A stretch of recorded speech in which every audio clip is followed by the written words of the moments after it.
Hey folks, it's your buddy Mike Messier. I had some thoughts on a couple of things going on in the sports world or the pseudo sports world. This is Mike Messier, One Pro Wrestling and Sports Fan channel. Also simulcasting on One Mike Messier, which is my channel for all my movie reviews. For the wrestling fans that used to see my movie reviews on the channel, now you should come on over to One Mike Messier where I do Mike's Instant Movie Reviews. The Dune 2 saga has been interesting there. So let's talk about a couple of things here. Mike Tyson was scheduled to fight Jake Paul, the Logan Paul's brother. I believe Logan's the older brother. Jake is the one that's fought a few fights. I believe his biggest competitive fight was against Tommy Fury, Tyson Fury's younger brother, and I believe Tommy defeated Jake in that fight. So Jake Paul's not even the best fighter, but he's a great talker. Him and his brother are big pop culture shit stirrers. They're able to get people worked up into a frenzy. I watched the highlights from the press conference, and Jake is obviously taking on the heel persona, mentioning Buster Douglas, who defeated Mike Tyson back in 1990. I believe probably before Jake Paul was alive, I'm guessing. Probably before a lot of you fine folks were alive, and that's fine. Mike Tyson, I believe he's 57 years old, and he had an ulcer flare up, which is no joking matter, and the fight was postponed from July until November, and I believe it's Dallas, Texas. A good friend of mine lives out there. My buddy Jamie Reborn lives in Dallas, Arlington area, Texas. So Dallas is always a big fight place. It's a big place for the Dallas Cowboys and other sports. They even support pro hockey in Dallas, but the fight postponed. I really wasn't looking forward to this. I had friends of mine, casual boxing fans, sending me memes, sending me videos, thinking that somehow I would be excited about this. I think sometimes people underestimate me, or they just kind of think that I like, the mainstream ice cream when I don't. I would prefer peppermint stick over vanilla, in other words. So you're not going to entertain me with a Jake Paul Mike Tyson fight. I would probably watch as a favor to you fine folks. I would watch it just to shit on it, but I'm not going to get excited about it. First of all, because I respect actual boxing. And in the world of actual boxing, Mike Tyson was not the best of all time. He was not the best of his era. In fact, he lost to Buster Douglas in one of the greatest fights, the greatest upset in sports, boxing, whatever you want to call, whatever you want to say. Buster Douglas, 42-1 underdog, knocked Mike Tyson silly. And then, Mike was never the same. He did have a couple of really good fights with a gentleman named Razor Ruddock. Razor Ruddock was a good fighter, but Tyson did defeat Razor once by early stoppage. I think in the 7th round, the referee stopped it a little early. It might have been Richard Steele, the referee. And then they had a decision fight, maybe 6 months later. So Tyson had his day, but his day is come and gone. I mean, even after his prison career, after his prison tenure, I should say, he came out. He beat a couple of tomato cans. And then eventually he went up against Evander Holyfield. Holyfield kind of felt like he was robbed of the opportunity to be the first guy to beat Tyson back in 1990. Holyfield was coming off of a loss. People don't remember this, but when Holyfield beat Tyson the first time in the summer of 96, the fight before that, Evander Holyfield lost a stoppage to Riddick Bowe. And so that was the third and final fight of the Bowe Holyfield trilogy. And I'm telling you, folks, at the time when Holyfield lost to Bowe, people thought Evander was done. They thought that, he's getting stopped in 8 rounds. He was not as good as Riddick Bowe, and so they figured he was done. But then he goes out and he knocks out Mike Tyson. And I believe that Holyfield knocked out Tyson in the 10th. It was either the 10th or the 8th, but in any regard, Holyfield beat Tyson. A year later, they have a rematch, and that's the famous ear bite match. And then Tyson was banned from boxing for a year, and this is during that course of the year, March of '98. when Mike Tyson was the special referee for the Steve Austin-Shawn Michaels match at WrestleMania 14, and that's Mick Foley and Mike Tyson in the background there shaking hands at WrestleMania 14, I believe, was when that photo was taken. My point is, these guys, they have more in common than you would think. Mike Tyson and Mick Foley. Let me just keep on going with this Tyson fight. I'm not looking forward to it. I think this is just another money grab. This is just another novelty boxing match. I have so much respect for real boxers. My buddy Vinny Pazienza, the Tasmanian Devil from Rhode Island. Guys like Bernard Hopkins, Sugar Ray Leonard, of course Muhammad Ali, George Foreman, Holyfield, and I like Buster Douglas. I still like Buster Douglas for when he beat Tyson back in 1990. I have so much respect for these actual fighters, actual champions. Boxing's a really incredibly tough sport to succeed in. The politics, the gamesmanship, everything about boxing, legitimate boxing, is really tough. And there is a level of corruption in boxing. But what we've seen in the last 10 years or so with these novelty fights, and the Paul brothers have been a big part of that, in my opinion, decline in boxing. Even Tyson Fury having that fight with the MMA champion there, it's just, to me, it's disgraceful. I mean, I just feel like they've degraded their own sport. I think fights, Tyson Fury and Deontay Wilder, their first and third fight in the last 5 or 10 years were great. Their second fight was very one-sided. But I think even Tyson Fury doing that novelty fight, it just degrades the actual lineage title of boxing. And a fight like this, Mike Tyson, 57 years old, against a social media influencer, not even the number one Paul brother, like the number two Paul brother, like he's fighting Jerry Briscoe. To me, it's just demeaning, it's degrading, and the people that get excited about this stuff, they're just marks. I mean, they're just mainstream marks, and they're just, here's your spooning, here's your soup, drink your soup, eat your vitamins. It's just silliness. So the fact that this fight's been postponed, I hope it does take some of the piss out of it. I think we'd be better off without it. I think Tyson, both guys actually have a lot to lose here. I think both of them have more to lose than to gain besides the money. I'm sure whatever money they're getting paid is quite good. But I think as far as reputation, legacy, if Tyson loses, then he lost to some social media punk. And if Jake Paul loses, he loses to, quote, an old man. And I don't think either guy really has much to gain with the victory of the other. If Tyson beats Jake Paul, who did he beat? He beat a social media kid who lost to Tommy Fury. And if Jake Paul beats Tyson, who did he beat? He beat a former champion who's 57 years old. So really, the stakes are incredibly low as far as actual legacy, heritage, whatever you want to call it, integrity. But of course, we're not talking about integrity with this type of thing. This is a novelty. This is a freak show. This is a circus. This is food for the masses.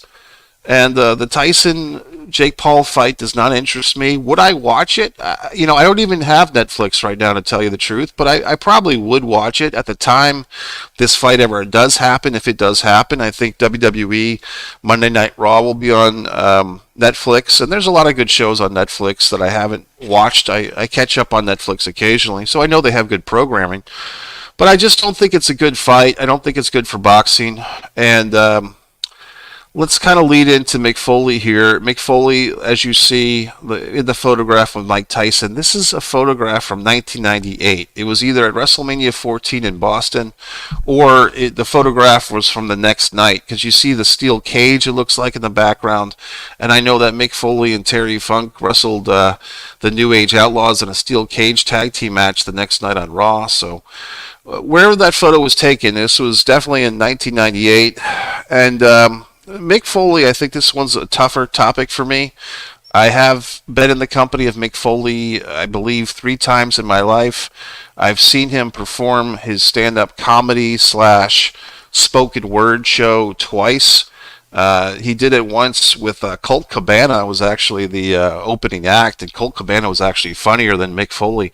But Mick Foley is a very nice guy. You know, if you've ever had the opportunity to meet him, he's one of these wrestlers that always seems to be available at a charity event or an autograph signing, or he does his stand-up stuff. Mick Foley is a wrestler that loves wrestling. He loves being himself, and I think to somewhat of his own demise, to be honest with you, because I think Mick Foley, I just watched a couple of videos in preparation for doing my video here, and Mick Foley's talking about his retirement match and the concussions, and he says that he has a dog named Randall after Randy Orton.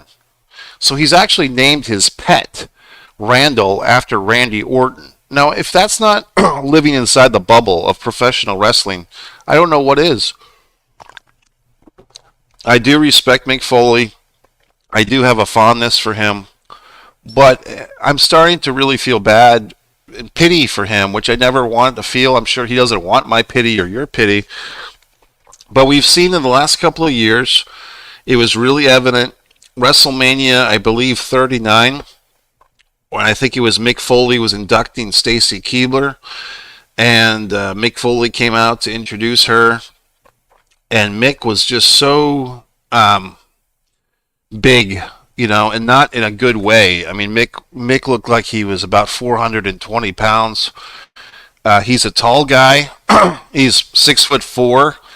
After all the throws off the Hell in the Cell and all the jumps on the concrete, Mick Foley might have lost an inch or two. But he is a big man. But at 420 pounds, that's 100 pounds too much. I mean, that's 100 pounds, and he'd still be overweight at 320. And look, I'm I'm a big guy too, and I know what it's like to have that struggle with weight. But I've never been up to that mark, to the 400-pound mark. So I mean, seeing Mick Foley with that suit at WrestleMania 39, it was really tough to watch that. And then we started hearing Mick Foley do the show with Conrad Thompson, the podcast, and Mick was just talking about how he wasn't feeling well, and he was just he was just eating a lot of food. Mick was just eating a lot of, God damn it. Mick Foley was just eating a lot of food, not exercising. I watched these videos today. Mick Foley was going to do a comeback match. He was going to motivate himself to get out of his funk. He was going to have a big death match. He wanted to either wrestle, I believe it was John Moxley or Matt Cardona. He had in mind as a potential opponent.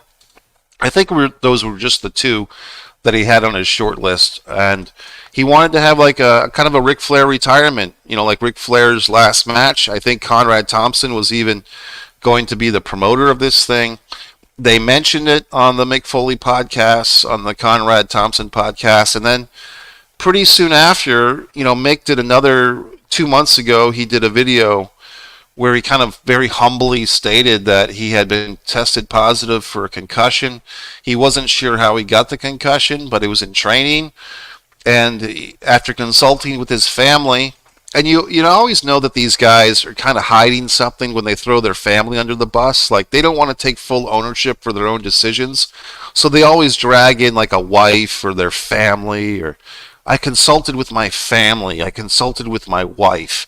They that's always like the Macho Man Savage putting Elizabeth in front of them, like, because no one's going to insult the guy or attack the guy if he puts his family and his wife in front of him. But I mean, I'm just going to say what I have to say, which is, I wish that Mick Foley could get inspired to lose the weight without having to wrestle a death match.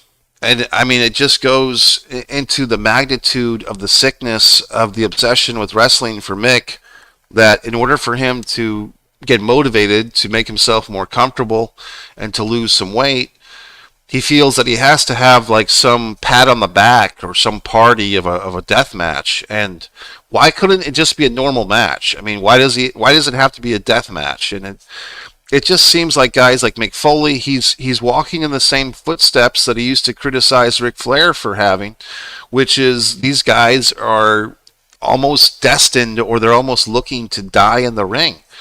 And I think the same criticism that went to Rick for having his final tag team match, and he ended up passing out a couple times during that match, and he's got the chest piece in his body. I think that's the same thing that Mick was going to put us through and put himself through. And so I think in a way it's good that he's not going to do that death match, but in a way it's sad that he can't. And I just watched another Mick Foley concussion update video. It's on the Mick Foley YouTube channel. You can find it for yourself. But Mick was saying that he had suffered another concussion from riding a roller coaster. So, I mean, I hate to tell you this, folks, but I don't think it's normal to get a concussion from bouncing around on a roller coaster. I mean, obviously his brain, his mind, I hate to say it, but it's been affected in a negative way from all the chair shots. I mean, Mick always likes to put over Prime energy drink or put over the Rock's energy drink, if that's the same thing. But I think The Rock could be held accountable for scrambling Mick's brain. Back at that Royal Rumble 1999, when Mick Foley had his hands handcuffed behind his back, and The Rock took great liberties, and what was it, 11 or 12 or 13 chair shots directly to the head of Mick Foley? I don't see why Mick Foley constantly has to drag out The Rock and say what a great guy The Rock is. This is the guy that scrambled your mind, pal. And, I mean, all the things that Mick Foley did in ECW, I mean, these are great matches, don't get me wrong. Great memories as a fan, but if we had known then what we know now, would we have enjoyed these matches as much? I mean, I don't know. I mean, but if you look at, like, Kevin Sullivan and Mick Foley versus the Nasty Boys, going back to 1994 WCW, and Mick Foley and Max Payne versus the Nasty Boys, or all the times that Mick Foley would take a back body drop or a flying elbow drop onto the concrete, if we had known that we'd be seeing this gentleman still alive in 2024 suffering through these concussions and the weight gain, and I don't know if he's got depression or not, but he doesn't look too good. And then you see things. I mean, one of the videos on Mick Foley's channel is him with his two sons sitting on the couch, and they've got this little dog. I guess that's Randall the dog. And Mick Foley is announcing his plans for this comeback retirement match. So this was, a few months before he canceled the match. And no offense to Mick Foley's family, but I think his family is just one of those families where you have the celebrity dad, and then everybody else in the family tries to get their piece of the fame pie, and none of them really have earned it nor deserve it. No offense to his daughter. His daughter seems to be a real sweetheart, nice girl and everything, and she tried to be a wrestler, but the reality was it just wasn't in her system. Like taking the bumps and being athletic, she was just not up for it. She was not Charlotte Flair. She was not Mercedes Moné or Sasha Banks. Noelle was a very pretty girl, a tall girl. She could probably do some wonderful modeling, which I know she's done. I mean, she had her romance with Frank the Clown, which Mick was not too happy with, the unemployed clown. But, Noelle just did not have, what's the word, propensity? Whatever the fuck. She did not have the affinity to be a wrestler. She could have been a behind-the-scenes an announce person. I mean, she's... just like they had Renee Young, and then they started making duplicates of Renee Young. I mean, I think Noelle Foley could have done that just fine, and I think she did once or twice. I mean, I think a backstage, Mike Holder, she would have done fine with. I don't know what she's up to now. I thought she was having some type of health issue, but I wish Noelle Foley nothing but the best, obviously, but she just wasn't cut out to be the star that she thought she should be. I mean, in a lot of ways, you could say that Brooke Hogan deserved more from the world of pop culture than Noelle Foley. Then you take a look at the two sons. Now, I think Mick Foley had 4 kids, but I can only think of, there was the 2, and there was Kane Dewey. We've all heard of that, and There was a thing with his two sons where I mean I don't want to insult people here, but look, we're already here. One of the sons had some type of autism, some type of slight autism, and the other son didn't. But for me, when you see the two sons on camera together, it's really hard to figure out which son has the slight autism and which one doesn't. And on this video with Mick, when they're talking about the retirement match, I still can't figure it out. I mean, I just think it's one of those deals where the autism or whatever it is, it's either so slight or the fact that that brother has hung out with his brother without that disability his whole life that they've just kind of merged. You know what I mean? Like the slight autism one and then the one that's just a little shy or introverted. They've just been together for so long that it just they come off as very similar. So I can't really decipher which is which. And like I said, I'm not trying to make fun of these guys. One of the two sons, it might have been Dewey, worked for the WWE as a writer for a while, and I think that was during those really bad years for WWE, like 2017 to 2019. And I remember there was times when Mick Foley would criticize the WWE programming while his son worked for the writing team, and I think Mick was trying to kind of knock on the doors of WWE to say, hey, the programming really stinks, and my son is trying to do some better things for you with his ideas, but you guys aren't listening to him. And whatever it was, it might have backfired because I think his son was released from the writing team. In any event, just seeing Mick and just knowing that, just the whole thing is sad, to be quite honest with you. And I mean, I hate to say it, but I will. The fact that he's got to motivate himself to lose that 100+ pounds by having a death match of all things. I'm going to go through a year or two of training to lose all this weight so I can have a death match and put thumbtacks in my back or put a barbed wire baseball bat upside my head or put myself on fire. I mean, this is just indicative that some of these wrestlers, I'm telling you, they have these things where they're not going to be happy until they paralyze themselves, or they're not going to be happy until they die in the ring. And they feel that accepting physical abuse, whether it's Mick Foley or Ric Flair or any number of these guys, like they somehow get off, or they feel good about hurting themselves, like they prove how tough they are, or they prove how much they love wrestling, or how much they love me and you, the wrestling fans, by sacrificing their bodies. It's very warped in a lot of ways. It's very sick and sad, quite honestly. So in a way, I'm glad that Mick Foley is not having that match, but on the other hand, as his fan, I mean, it may not seem like it, but I am a Mick Foley fan. To hear him discuss the injuries and discuss the concussions, and he's getting a concussion by being on a roller coaster. That's not normal. That's not healthy, and it makes me distraught. And I'm hoping for the best for Mick Foley, but I mean, I don't know if he's been in touch with the group up in Boston, the concussion group, the CTE group. I hope he has, for his sake. I kind of have a feeling he probably has been. Who's that wrestler that was with WWE? Chris, whatever the fuck his name is. Nowinski? Was it Chris Nowinski? Who's with the group in Boston about the concussion stuff. So I hope that Mick's getting the help, whatever help he can get. But here's the sad truth, folks. I think once you get to that certain point, taking the dive off the Hell in the Cell, getting conked in the head with the chair by The Rock and everybody else, I mean, is there hope for Mick Foley? And I'm concerned, quite honestly, and I don't mean to insult him or his family. I'm just sharing these thoughts with you. Some of them are not politically correct. Some of them might seem mean-spirited, but I'm not trying to do that. I'm just saying I haven't seen other people talk about this. I'm talking about it. I'm going there. I wish that Mick were to get his help. And I guess here's the final thing to wrap this up, folks.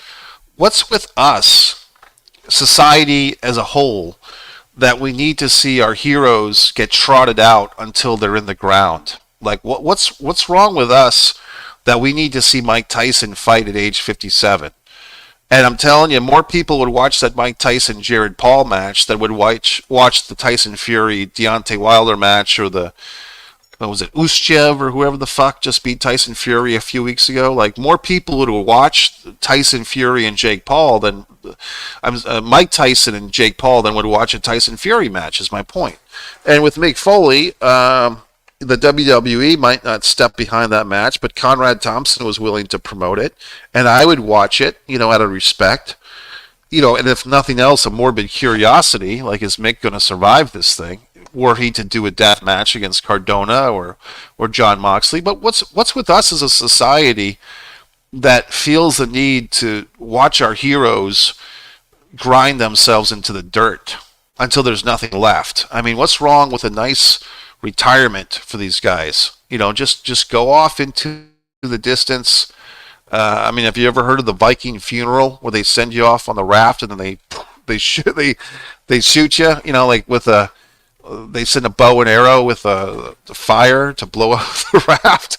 I mean, I think we need to start analyzing ourselves. That we have to trot out our heroes until their mortality is evident. And I think Undertaker dragged us through that, or we dragged him through that, for several years, until finally, with the pandemic, the Undertaker had hopefully his last match, the last ride with AJ Styles.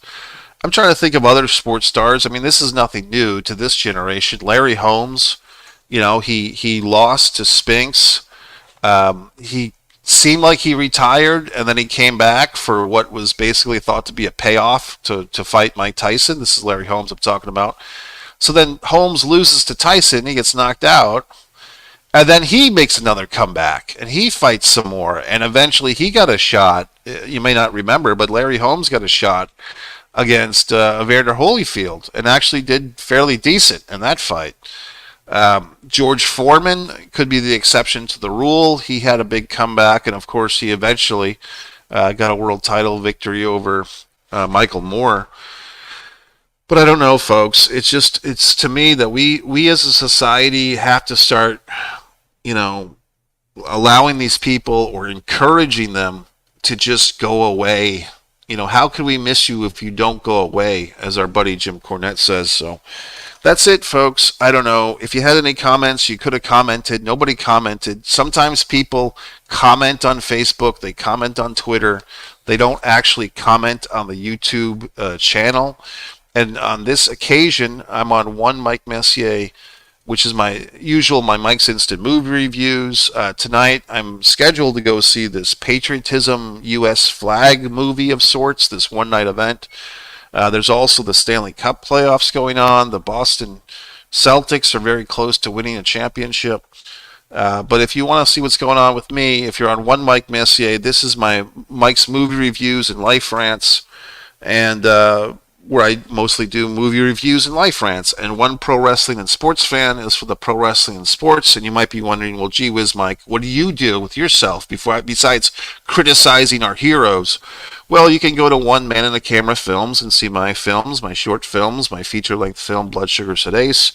You can see my artwork on One Artist Mike Messier, and, whatever. So, MikeMessier.com is the hub for all things me. And like I said, I mean no disrespect, especially to Mick Foley. I'm a much bigger Mick Foley fan than a Mike Tyson fan. I just don't wish... I wish these guys didn't have to go to this extreme to gain our approval. That's it. Mike Messier.